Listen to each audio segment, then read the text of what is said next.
Painting feathers in watercolor is one of my favorite warm-ups because you can just have fun with the shapes and the color blending and even testing out some different mixed media techniques.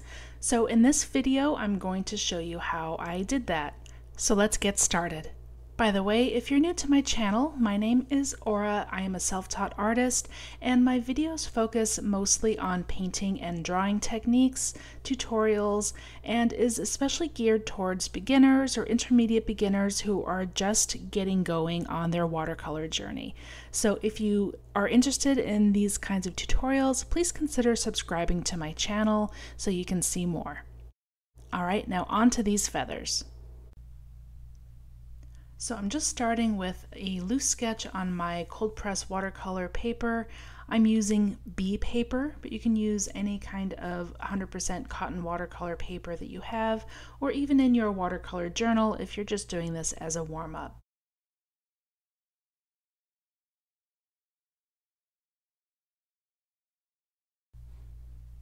So after sketching, I'm ready for the watercolor. I'm using indigo, phthalo turquoise, undersea green, sap green, quinacridone sienna, yellow ochre, and opera pink. This is typically more colors than I would use in a planned out painting, but since I'm just playing around and testing out some colors, and I just wanted a big assortment of cheerful colors, that's what I'm going to be playing with today.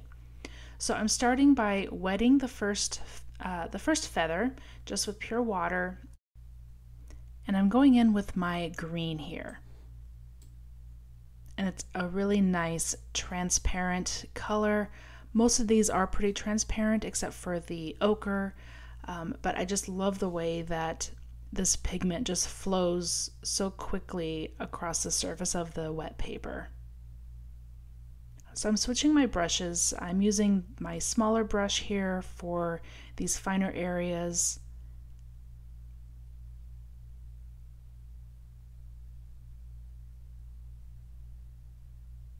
Now I'm getting a little bit of that turquoise and adding it right on top of that wet paper there above the other green color. Now I didn't wet that, what do you call it? The quill. I didn't wet the quill in the middle.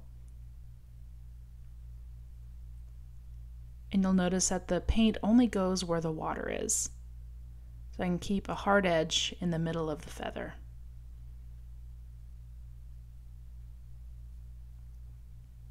I'm adding a little extra water just to help blend the colors together a little bit.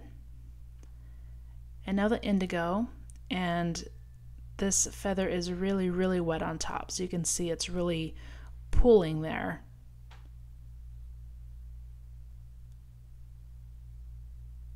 I'm just dabbing it along. It'll blend out, make a nice soft shape inside those green colors. I'm sort of making little suggestions of stripes on the feathers.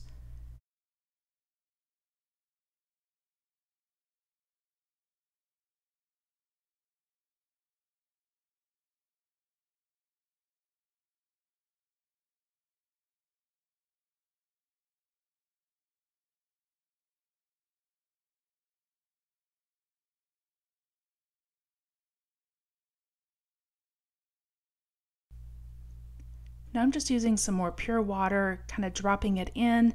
It just disperses the pigment a little bit and makes more texture and some interesting shapes.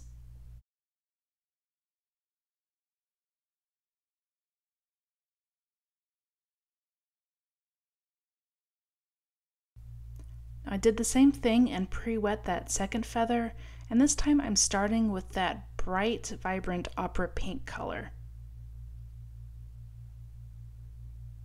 By the way, I will have a list of all the supplies I used in the video description.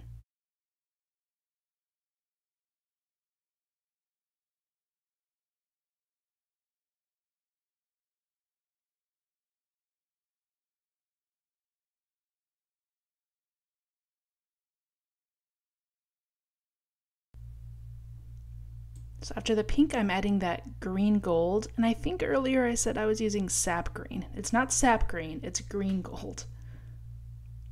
And this mixes with the pink so prettily. You would think it would make a brownish color where it mixes, but it's just a really soft, slightly neutralized pinky green where it meets the pink, and it's just a really fun and cheerful color combination. Opera pink is also very transparent.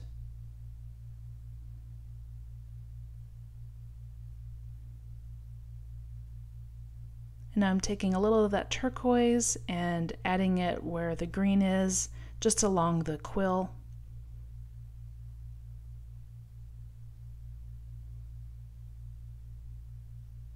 Just to make a little more contrast between the feather and the quill. Now this color is my quinacridone sienna. It's a lot like burnt sienna, but it's transparent. It's a really pretty, earthy, reddish brown color.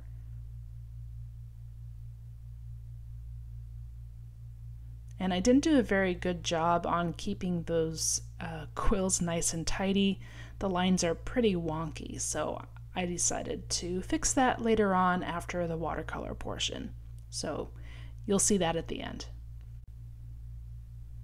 So I'm just dropping in color, letting it disperse.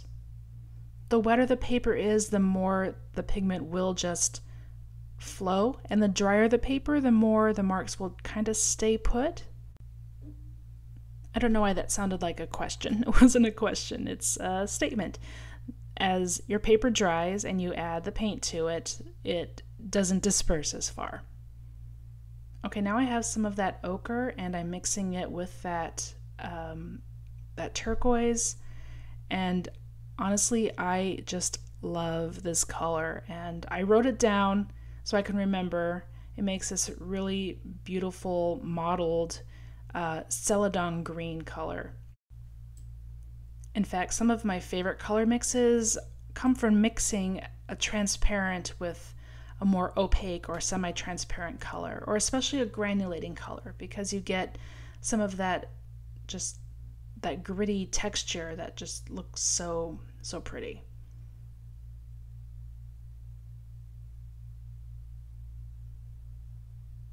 And I'm adding some of that sienna just on the top of the feather here to see how that works out.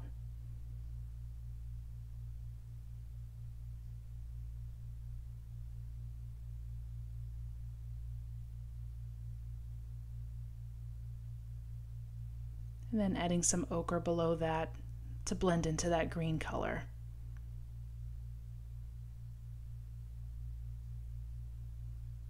Just letting the paint and the wet paper do most of the work.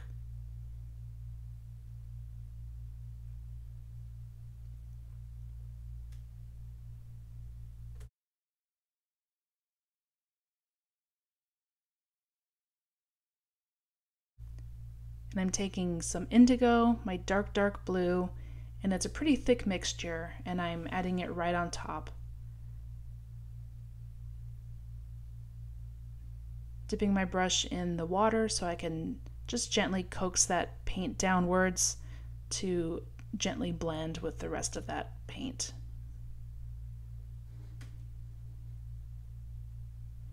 So I'm looking at the middle feather and I'm deciding that it's maybe a little too much color application on it.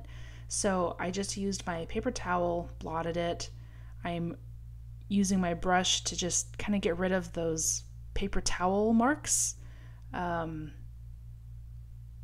everything's still wet, so I was able to lift it pretty easily, but now I'm just kind of just blending out some of those hard edges left by the paper towel. And if you're confused as to why I lifted the color, then I'm just reapplying the color again. It's because this time I'm making sure to keep it more transparent. Now that it's dry, I definitely like it much better. If you have too much of a thick layer of paint, then you don't get that glow from the paper that shines through, and I definitely wanted that. So anyway, moving on, now everything is dry and I'm adding some final details. For my first feather, I'm just using my liner brush just with making the separations in those feather sections. Not sure what you would call them, but I think you get the idea.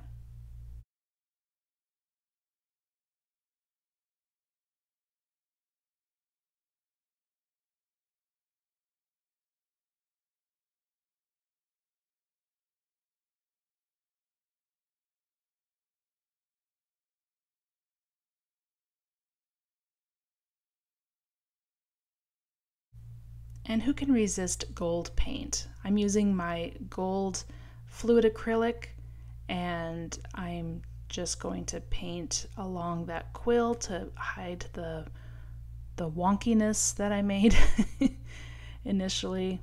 I'm just bringing that all the way up, and I'm outlining the entire feather as well, because why not? I'm just playing, I'm not looking for anything perfect, I'm just kind of seeing how things look and work out.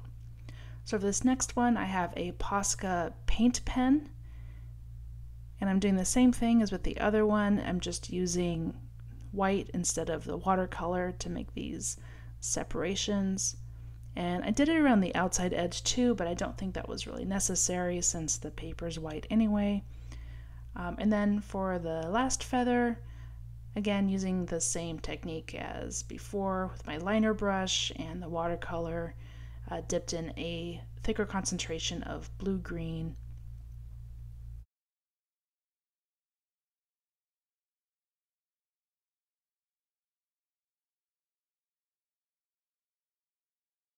And I'm just painting the inside of that quill there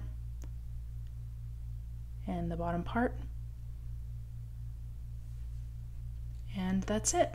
Thanks again for joining me for this feather demonstration today. And if you'd like to learn more about common watercolor techniques, I have a free e-guide, and I will link it in the description below. Thanks again for joining me, and I'll see you in the next one.